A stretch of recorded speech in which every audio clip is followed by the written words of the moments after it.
ओम श्री सद्गुरु परमात्मने नमः। श्री वशिष्ठ जी बोले, हे राम जी,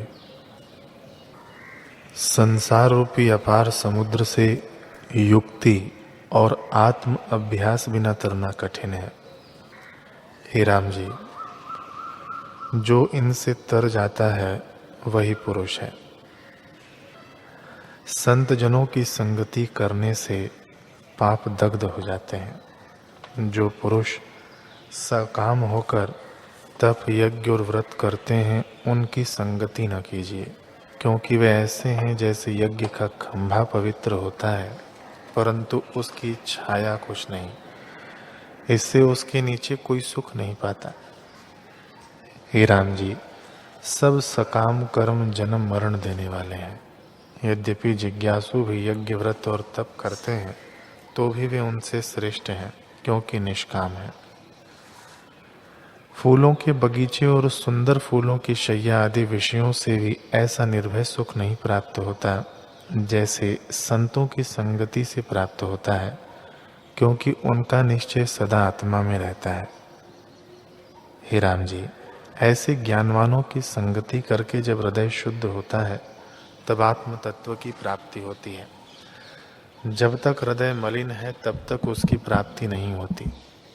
जैसे उज्ज्वल आरसी प्रतिबिंब को ग्रहण करती है, लोहे की शिला प्रतिबिंब को नहीं ग्रहण करती, वैसे ही जब हृदय उज्ज्वल होता है तब संतों के वचन हृदय में ठहरते हैं। जैसे वर्षा काल का बादल फैलकर थोड़े से बहुत हो जाता है, वैसे ही जब हृदय शुद्ध होता है तब बुद्धि बढ़ती जाती है। जैसे वन में केले का वृक्ष बढ़ता जाता है, वैसे ही बुद्धि बढ़ती जाती है। जब आत्म विषयणी बुद्धि होती है तब जीव वही रूप हो जाता है।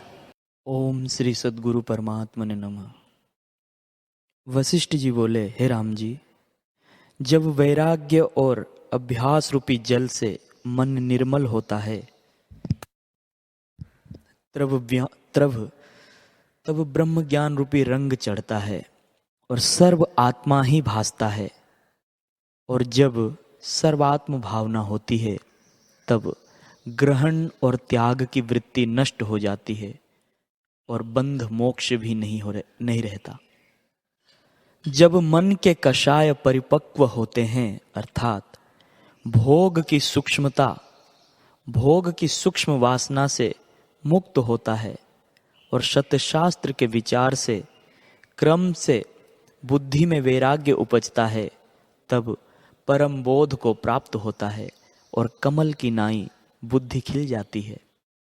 मन ने ही सर्व पदार्थ रचे हैं, जब उससे मिलकर तद्रूप हो जाता है उसका नाम असम्यक ज्ञान है, और जब सम्यक दृष्टि होती है तब उसका तत्काल नाश करता है।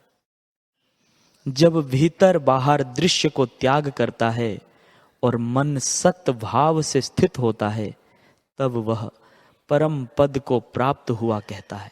ओम श्री सद्गुरु परमात्मने नमः। श्री वशिष्ठ जी बोले, ही राम जी, जीव को भोग की इच्छा ने ही दीन किया है। जब इच्छा निवृत्त होती है तब गोपद की तरह वह संसार समुद्र को लांघ जाता है। तब उसको तीनों जगत सूखे तृण जैसे तुच्छ लगते हैं। हे राम जी, जब वह भोग की इच्छा से मुक्त होता है तब ईश्वर होता है। जिस पुरुष को आत्मसुख प्राप्त हुआ है वह भोगों की इच्छा कभी नहीं करता, और जब वे आकर प्राप्त होते हैं तब भी वे उसको नीरस और मिथ्या प्रतीत होते हैं। इससे वह उनके भोग को नहीं चाहता। जैसे जाल से निकला हुआ पक्षी फिर जाल में नहीं पड़ता, वैसे ही वह पुरुष भोगों को नहीं चाहता। जब विषयों की तृष्णा निवृत्त होती है तब परम शांति पाता है, और संतों के वचन उसके हृदय में शीघ्र ही प्रवेश करते हैं। हे राम जी, मोक्ष रूपी स्त्री के कानों के भूषण संतों की संगति है। जब साधु की संगति होती है तब अशुभ कर्मों का त्याग हो जाता है और पराये धन की इच्छा भी नहीं रहती। तब जो कुछ अपना होता है उसके भी त्यागने की इच्छा होती है, और भले भोग जो भोगने के लिए आते हैं उनको वह बांटकर भोग करता है। निदान बड़े उत्तम भोग खाता है। तब यदि कोई शरीर मांगे तो वह शरीर भी दे देता है, क्योंकि उसको देने का अभ्यास हो जाता है, पर और से साग मांगने की भी इच्छा नहीं रखता। संतोष से यथा प्राप्त चेष्टा और तप दान करता है, यज्ञ व्रत और ध्यान करके पवित्र रहता है और तृष्णा का त्याग करता है। हे राम जी, ऐसा दुख घोर नरक में भी नहीं रहता जैसा तृष्णा से होता है। जो धनवान है उनको धन के कमाने और रखने की चिंता है। उन्हें उठते बैठते, खाते पीते, चलते सोते सदा धन की ही चिंता रहती है। इसी चिंता में वे पच पच कर मर जाते हैं और फिर जन्म लेते हैं। हे राम जी, निर्धन को भी चिंता रहती है, परंतु थोड़ी होती है। जब तक चिंता रहती है तब तक जीव दुखी रहता है, परंतु जब चिंता नष्ट होती है तब परम सुखी होता है। ओम श्री सद्गुरु परमात्मने नमः। श्री वशिष्ठ जी बोले, हे राम जी, संसार रूपी अपार समुद्र से युक्ति और आत्म अभ्यास बिना तरना कठिन है। हे राम जी, जो इनसे तर जाता है वही पुरुष है। संत जनों की संगति करने से पाप दग्ध हो जाते हैं। जो पुरुष सकाम होकर तप, यज्ञ और व्रत करते हैं उनकी संगति न कीजिए, क्योंकि वे ऐसे हैं जैसे यज्ञ का खंभा पवित्र होता है परंतु उसकी छाया कुछ नहीं। इससे उसके नीचे कोई सुख नहीं पाता। हे राम जी, सब सकाम कर्म जन्म मरण देने वाले हैं। यद्यपि जिज्ञासु भी यज्ञ व्रत और तप करते हैं तो भी वे उनसे श्रेष्ठ हैं, क्योंकि निष्काम हैं। फूलों के बगीचे और सुंदर फूलों की शैया आदि विषयों से भी ऐसा निर्भय सुख नहीं प्राप्त होता जैसे संतों की संगति से प्राप्त होता है, क्योंकि उनका निश्चय सदा आत्मा में रहता है।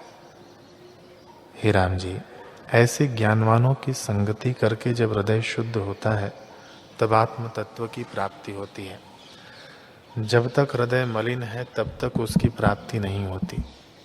जैसे उज्ज्वल आरसी प्रतिबिंब को ग्रहण करती है, लोहे की शिला प्रतिबिंब को नहीं ग्रहण करती, वैसे ही जब हृदय उज्ज्वल होता है तब संतों के वचन हृदय में ठहरते हैं। जैसे वर्षा काल का बादल फैलकर थोड़े से बहुत हो जाता है, वैसे ही जब हृदय शुद्ध होता है तब बुद्धि बढ़ती जाती है। जैसे वन में केले का वृक्ष बढ़ता जाता है, वैसे ही बुद्धि बढ़ती जाती है। जब आत्म विषयणी बुद्धि होती है तब जीव वही रूप हो जाता है।